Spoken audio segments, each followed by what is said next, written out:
Now, we're moving on to our next session of the day.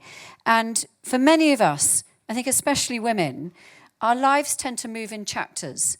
And I think whether that's starting out in our careers, taking time out to raise our family, or for other caring responsibilities that we may have. And I think midlife can be a really exciting time for a new chapter. But where to start? And in the words of the philosopher Brene Brown, who I just love, when she talks about midlife, she talks about midlife and she says, midlife, and this is her words, not mine, but my sentiments for sure, is that midlife is when the universe grabs your shoulders and it tells you, I'm not effing around, use the gifts that you were given. Now, on that note, I'm delighted to invite my great friend, Lucy Standing, to join us on stage. Lucy's going to lead this next session. And let me just...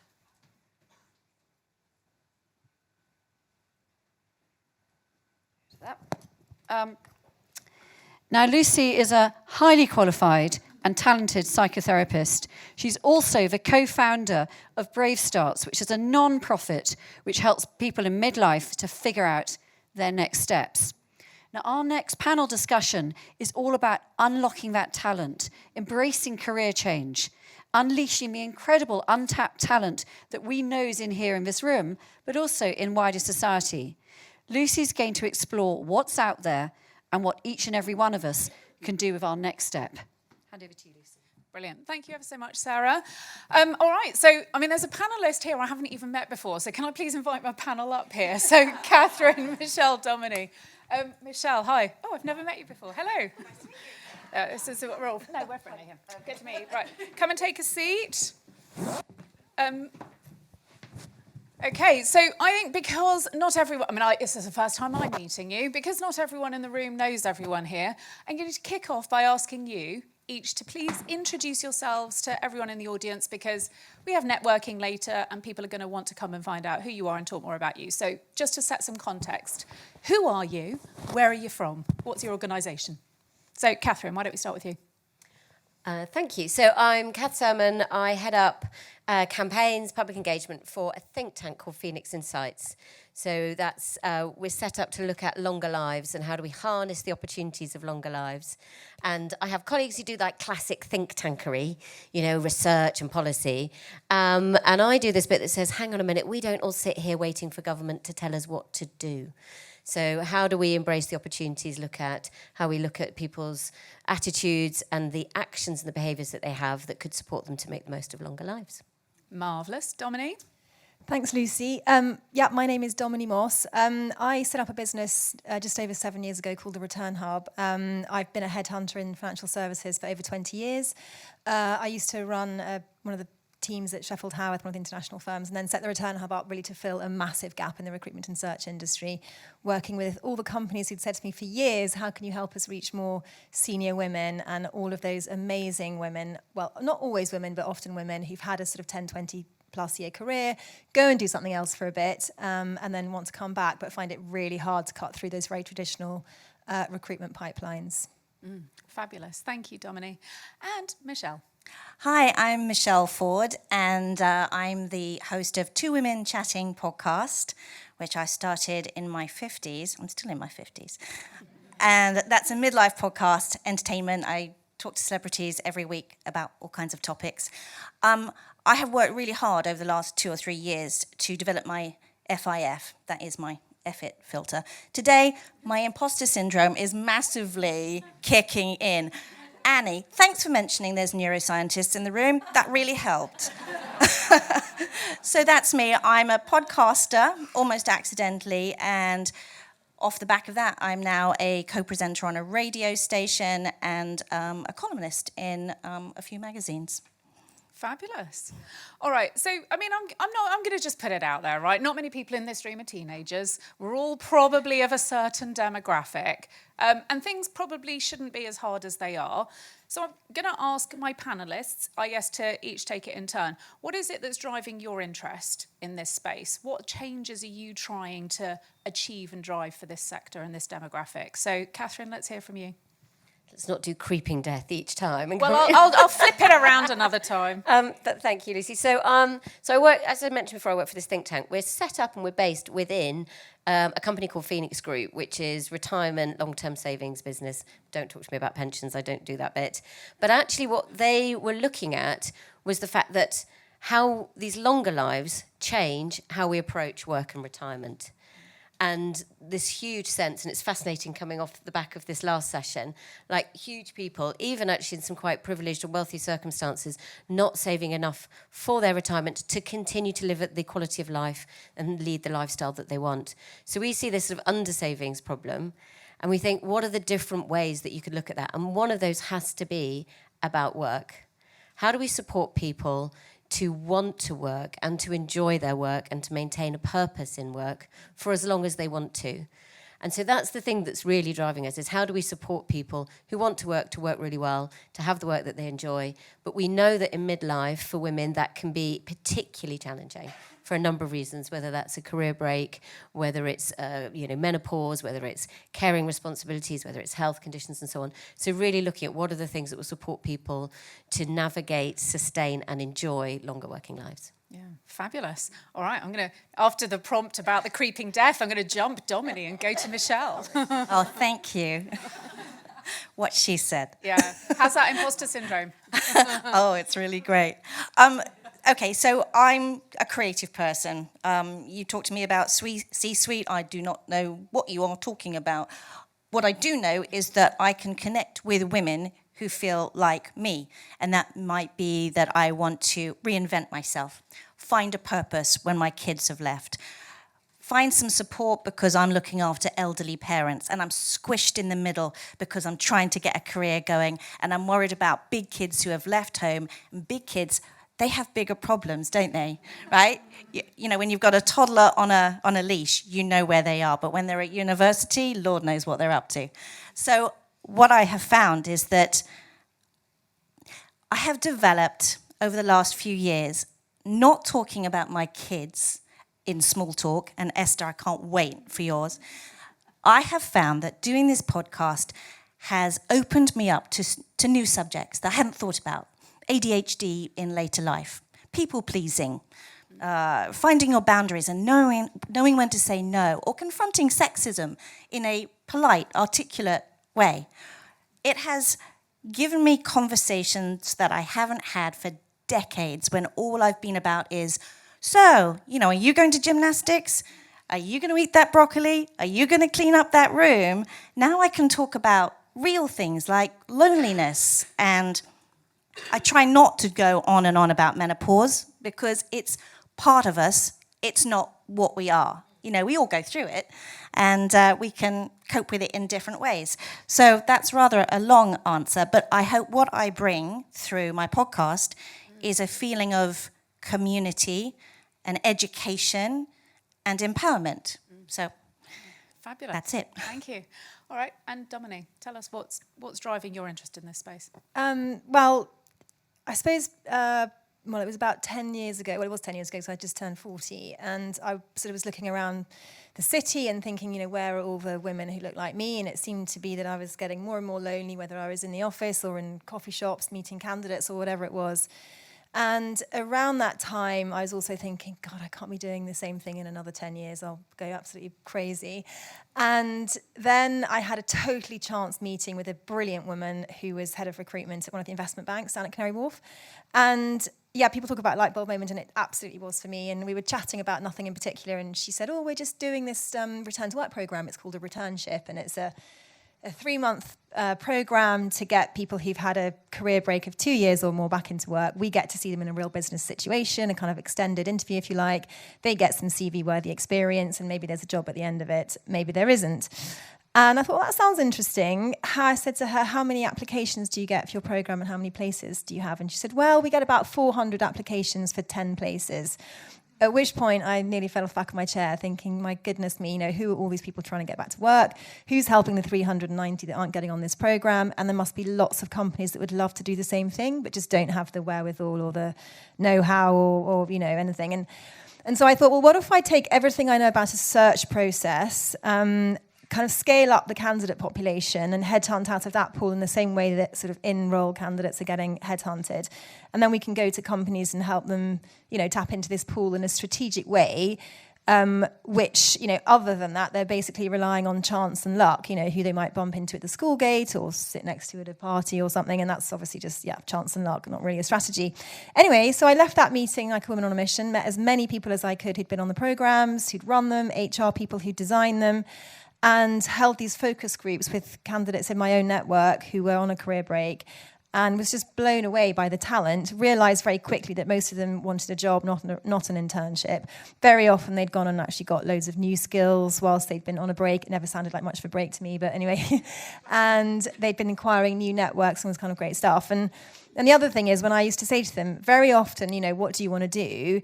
They would say things like, I want to be part of a team again, and I want to be doing challenging and interesting work. And I just thought, my God, whenever I had any sort of doubts, thinking, is this going to really fly? I used to look at these people and think it's going to be fine, because who wouldn't want to tap into that candidate population? And and I suppose the other thing is to say, I was sort of really solving three problems, or I felt I was trying to solve three problems. One was, how do companies reach more diverse talent? The Women in Finance Charter had just been set up. 400 companies, I think, have now signed it. The simple maths means that, they can't all hire from each other and get to where they want to be. They've got to look at new pools of talent. So it was a problem solving for the companies, hopefully problem solving for the candidates, and also problem solving for me personally in looking for something new to do, but sort of based on, where my skills and experience were. And I sort of really felt like, if not me, then who? I've got the network, I know the rules of engagement with the clients, and it was obviously something that was very relevant to my age group and my network. And that was just coming up to, well, be 8 years in October. Yeah, brilliant. And I love that point about, if not me, then who? Because so often I'm hearing this as well, people going, well, somebody else is going to sort this out. Trust me, nobody is, right? If you're thinking to yourself, this is going to be dealt with, or someone in government is looking at this, they're not.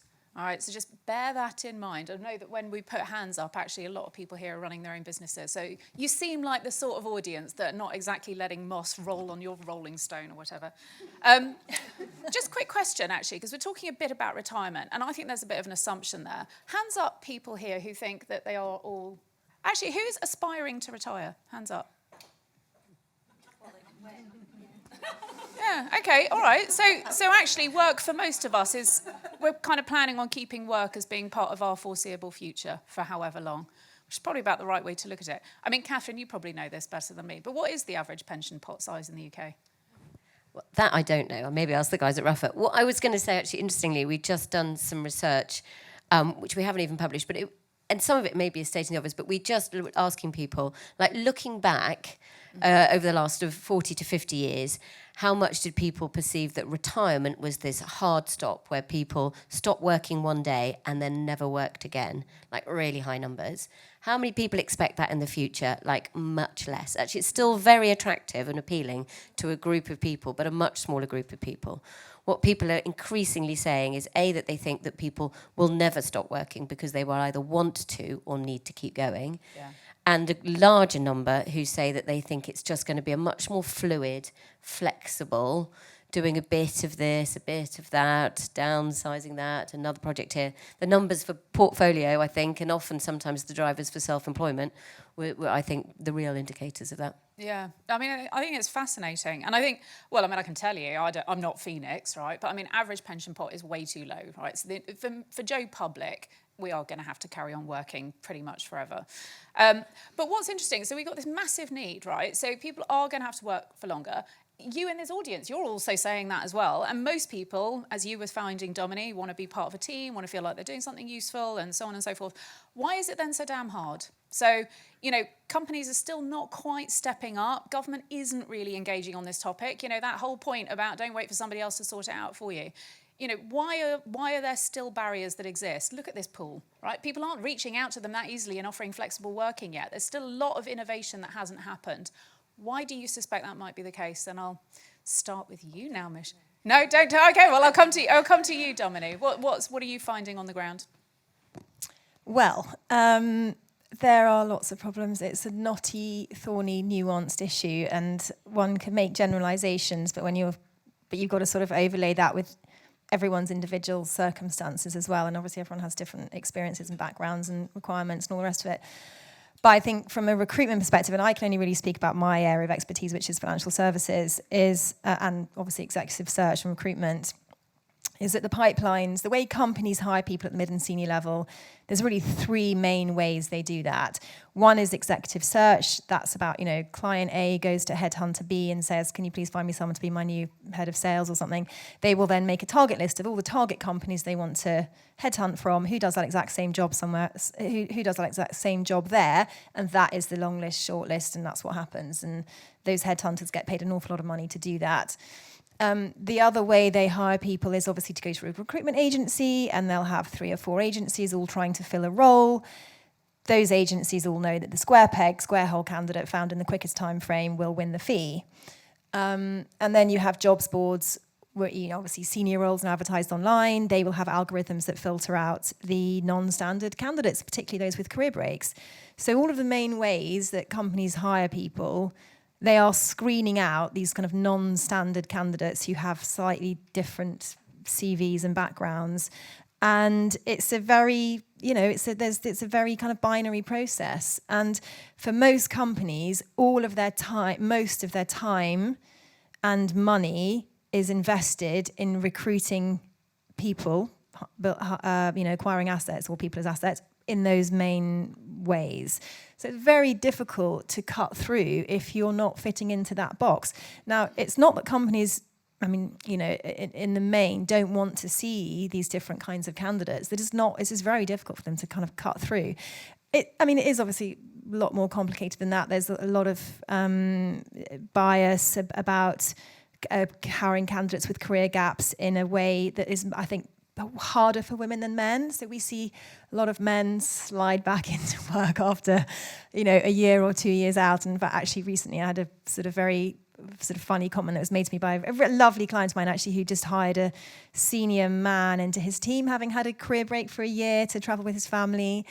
And the hiring manager, who was a brilliant sponsor of us and a lovely client and all the rest of it, and he said, Dominie, what else do we need to do differently to hire these returners? What special things do we need to do? And I was like, well, nothing really. I mean, just like with Tom, he'd had a year out, just same sort of thing, really.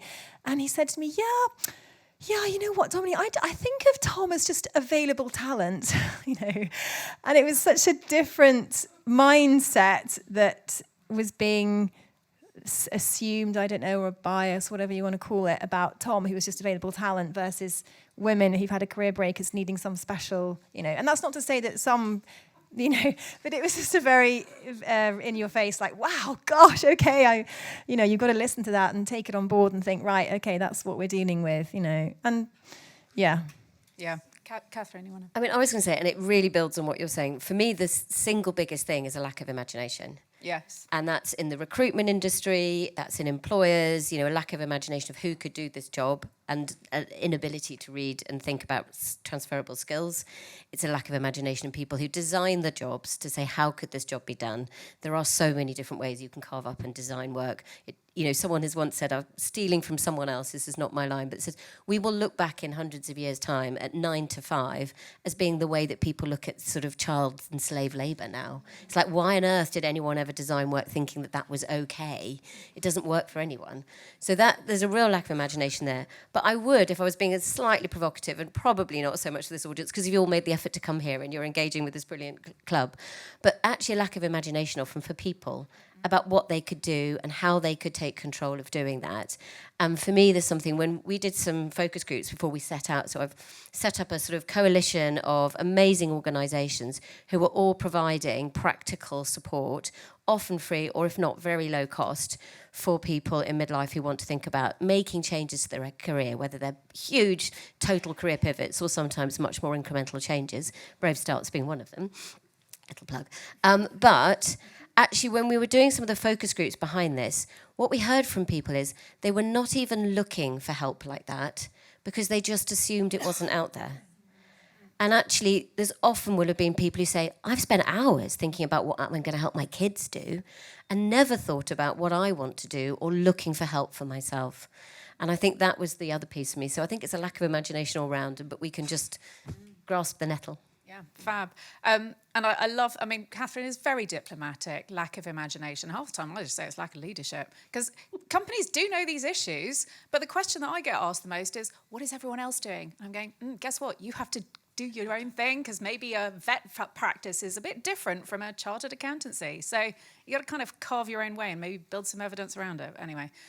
Off my soapbox, Michelle. Well, I will say from my point of view, Dominie's coming from a more corporate world. I've never been part of a corporate world, will never be part of a corporate world.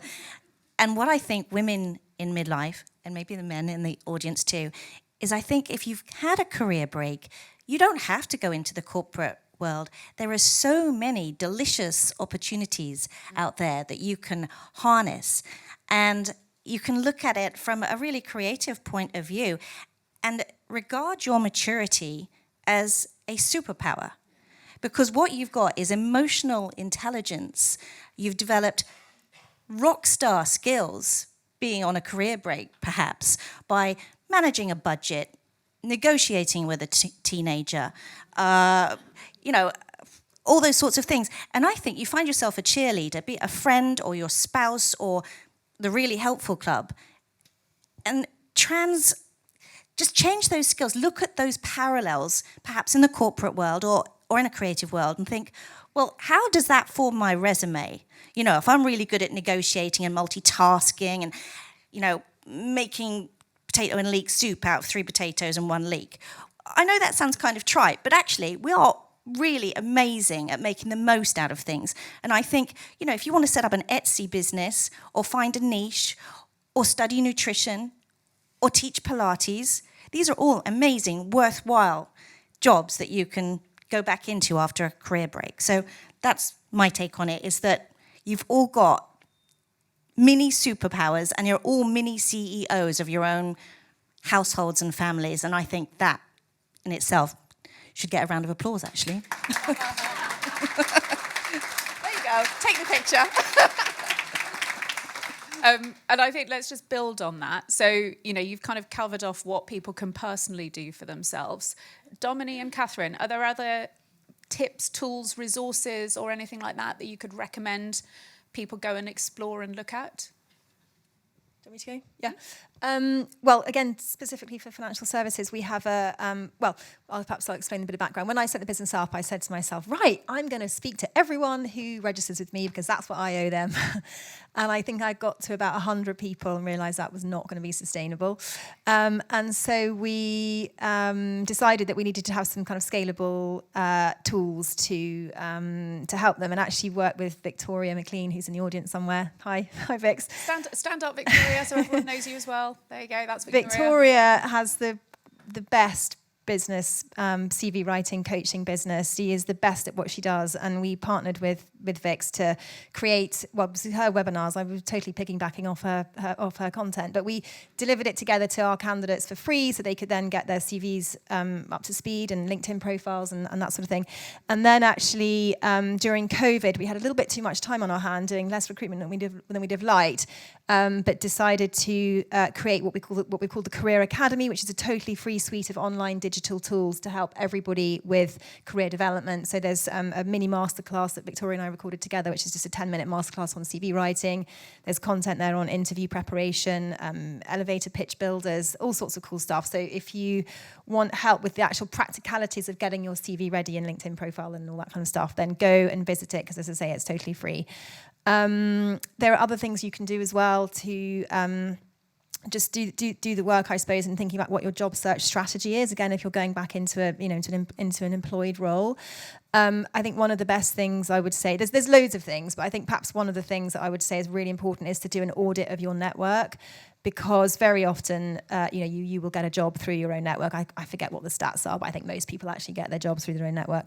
And so doing an audit of that, and we would suggest maybe putting it into sort of 3 categories. You've got your sort of your personal network, your professional network, and your strategic network. And that's sort of, really just thinking about how are you going to get back in touch with those different people in those different networks. The strategic network is perhaps those people that in your life who are the real big thinkers, the kind of big picture people who have the big ideas years. And then you've got the kind of operational network. It's like the people who really know, how do things get done around here, or what's the actual sort of specific route forward in a particular industry? What are the key themes that are keeping people awake at night in my industry? And then obviously your personal network, which, many of you, I know myself, as soon as I had kids and started meeting people on the side of the rugby pitches, my network just went stratospheric, because you meet a whole load of new people as well. So yeah, just auditing your network and getting back in touch. And it might feel like you're thinking, oh, it's a bit cringe saying, what do I say? Oh, I need a job. No, you're making it very clear why you're getting back in touch with your network. And it might be just literally just saying something like, look, I'm thinking about going back to work in the next 6 months, 12 months. I'm just trying to get myself up to speed. Can I take you out for a coffee and find out what some of the key themes are? All this kind of stuff, so that they really know what they're being asked. They're not also thinking, God, she's going to ask me for a job and I don't have one, and all of that kind of stuff. And you end up in a situation where they say, oh, well, send me your CV, and then you send them their CV, and then who knows what happens next? You never find out. So just being really, really thoughtful and strategic at making a plan about your return to work if you're looking to go back into a kind of a corporate role. Yeah. Thank you ever so much. All right, so we've had some personal things. We've had some amazing resources for free on a website. And then, Catherine, with your website, tell people a bit about Careers Can Change. And by the way, can I just point this out? Dion, would you mind flashing your book up? My book? Yeah, your notebook, because I caught sight of it earlier. Look at that! Look at that! Yeah, but I mean, there are not many corporates that take time out to think, right, where are all of the other resources that might be available? So why did you do it? What's on there? Oh, thanks, Lucy. So we set out on this journey around helping inspire people to see that careers can change, because we were working out saying, what is it that will really help people find and access the good quality support that's already out there, rather than trying to invent it from scratch. So we've brought together a number of partners. As I say, there are brilliant organisations there with information on this Careers Can Change website, but there's also loads of other stuff available. I just encourage people to search for it. And I think within that, when you were asking the question about, what can people do?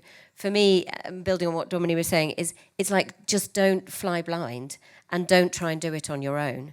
And I think that's where there will always be people who've been in other situations or have got great advice. So I've got some books over here, which are all three of my favourites in terms of Career Change Guide from Rachel Schofield, Squiggly Careers, written by the brilliant women who set that up, Helen Tupper and Sarah Ellis, and Aviva Wittenberg-Cox's about Thriving to 100. They're completely different. I'm giving them away free to people who'll come over and tell me their career stories. So I've only got a few limited ones. Come and have a look. But my main thing is reach out there, get help, share these stories, have these conversations. Don't be afraid to talk to people else, because your career will change whether you like it or not. And actually, it's like, how do we encourage people to sort of grasp that nettle, to look at making it change on their terms in their time, rather than because of sort of negative push factors that kick you into that. And don't think your way into a career change of any kind. You've got to plan it. You've got to activate it. That's what I'd say. I think that's a wonderful note to finish on. So thank you all very much. It's an important topic, and do pick up with these three at some point during the rest of the day. So thank you very much.